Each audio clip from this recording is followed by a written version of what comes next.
Hey everyone, welcome back to Outrage Science Bites. I'm David Beckmeyer, and this is day 3 of our 30 episodes in 30 days challenge. We're zooming in on bridging our divides, how to move from conflict to connection. Today's question: where have you seen community-wide visioning or collective meaning-making help cultivate shared goals and a long-term outlook? To explore the question, we have Matthew Cotton Jr., Race Discourse Officer at the Baha'i Office of Public Affairs of the U.S. Baha'i Community, bringing practical insight in how visioning and collective meaning-making play out in real-world settings. So let's hear from Matt. Yeah. So the first example that came to mind is a personal one, but it's a personal experience that was really inspired by narratives and stories we heard from other grassroots experiences of other communities. So I'm from Chicago, and I was born and raised, and from especially the south side of Chicago. And as you may know, Chicago has a long history of being not only a diverse city, but a segregated city. It's separated often in ethnic and economic enclaves, across the city. And so, growing up on the south side of Chicago, the population is predominantly African American, but of course mixed with many other, ethnic groups and all kinds of groups. But just recently, one of the things that my wife and I were inspired to kind of do because we had reflected with some friends from Columbus, Ohio, and I went to school in Dayton, so I was, close with folks in Ohio, and similarly, they grapple with the challenges of how do you create a feeling of a unified community or unified city, given not only our diversity, but also our segregation and the separation of experiences that we often have. So this, a couple of friends were sharing with us about how one thing they did in their neighborhood, because their neighborhood in Columbus was historically African American, but over time was starting to see some changes in its demographics. Things started to, prices went up, maybe other populations were moving in and so on. So they were trying to figure out, how do you create a situation where populations that have been here historically and newer populations moving in could be engaged in one conversation around shared interests, shared aspirations, shared concerns. And so they were sharing an experience of how they went around and had conversations with their neighbors about what they see as being needs for racial justice or justice in general. What do they see as being some of the things, the obstacles or barriers to establishing that? Because I think they had some prior conversations with their neighbors about what concerns they have, and that was a major concern that they had was around racial justice, essentially wanting to address that. Um, and so, in Chicago, my wife and I and a couple of friends who live in the same neighborhood on the south side of Chicago realized, we have not also had that experience of engaging our neighbors in a conversation about what's on their minds and hearts. And so, just inspired by that example, we decided to go and just have conversations with our neighbors, people on the street, knocking on doors, introducing ourselves, saying, hey, we live here. This is where we're from.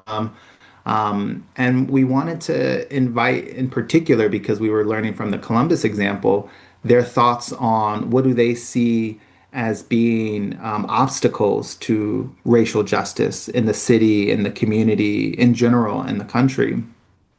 And what we found in these conversations were quite um, profound and inspiring because we found that when we went to just talk to the everyday people on the streets and in their homes, like there wasn't this concern with this concept of racial injustice in general. There was more specific, tangible concerns that had to do with everyone's day-to-day life. And the one that stood out the most was this concern that everyone had for the well-being of young people. There was, from parents to grandparents to people who have nieces and nephews, to people who don't have kids but see the kids in the neighborhood. And they were all concerned with, how can we ensure these young people not only have like safe spaces to just be themselves, but how can we ensure that someone's giving better attention to their development and not just their intellectual development, but that was a big concern as well, ensuring that they are doing well in school and are able to excel academically. But even beyond that, the parents and the adults and even older young people were concerned with how can we ensure that the next generation grows up with a sense of essentially their own nobility, a nobility that is robbed when you get caught up in violence or, in all kinds of negative habits with drugs or gangs or any of that mess. Even, just thinking that one's only prospect is maybe sports. Like that was something that parents were concerned about. They were like, we don't want our kid just having the only opportunities they have after school being sports activities. We want them to have something that's more meaningful and that's more tangible. And so that was then a perfect, foundation for a conversation around how can we provide that as a community? How can we, recognize that, okay, for the young people to develop into these human beings that have a sense of their nobility as an individual, but then also have a sense of the potential they have to contribute to the betterment of the world, to the betterment of their community. And so that then allowed us to organize, some educational activities for after school hours or on the weekends for, middle schoolers and high schoolers to come together and to start to have that interaction with other adults in the community who wanted to not only create that safe space, but create a space that nurtured in them a vision for how they can become protagonists, how they can become individuals that do not just care about themselves, but really show their care for others. And so this was something that was beautiful because it was a recognition of the need for a transformation that has implications for right now, but it really has implications for the future. And so being able to think about that, to have that long-term vision, was something that we were finding by having these conversations, everyone was willing to have in the community. Everyone was interested in the long-term vision for where these children and young people end up, in the future. And so then that led to us creating these after school programs, on our own in our homes and our backyards at our local parks where we could engage young people in this way. And then one thing that happened after maybe several months or even maybe a year or so of doing those types of activities, one of the unfortunate scenarios that occurred in the neighborhood was, a shooting that involved some of the family members of some of the young people in the community. And so it was also profound that because we had had that foundational experience of not only having an initial conversation that led to these ideas of doing these types of activities, but that became a pattern of regular conversations with one another. We would visit each other, we would see each other, we would talk about how the youth are doing. And so when a crisis like that happened, we were able to come together and to talk about what are solutions to this. We still see, of course, violence as a challenge that won't go away overnight.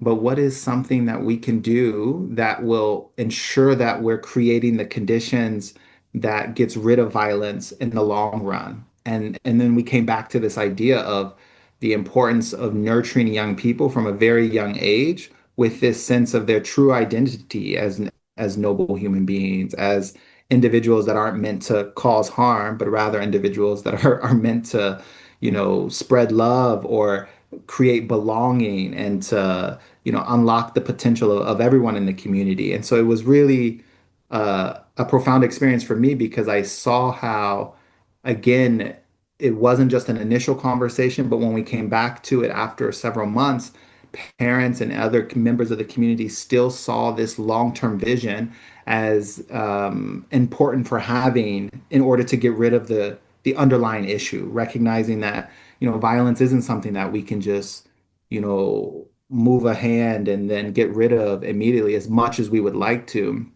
But if we start right now working with young people in this way, we can create the conditions not only in them, but also in the community that protects or prevents, violence from even kind of emerging. So it just made me realize that this is the type of experience that I bet is happening in other places, but it's important to talk about because then when you think about the role of institutions in society, the role of schools, government, you know, all kinds of institutions, you can think of the role that they might be able to play in reinforcing such local endeavors that allow for a community to develop a vision for their progress themselves, as well as provide for the conditions to enable a community to achieve their long-term goals, to be able to envision where they want to go, but to also be supported and kind of walking in that direction. And that's something that, yeah, I'm definitely very eager to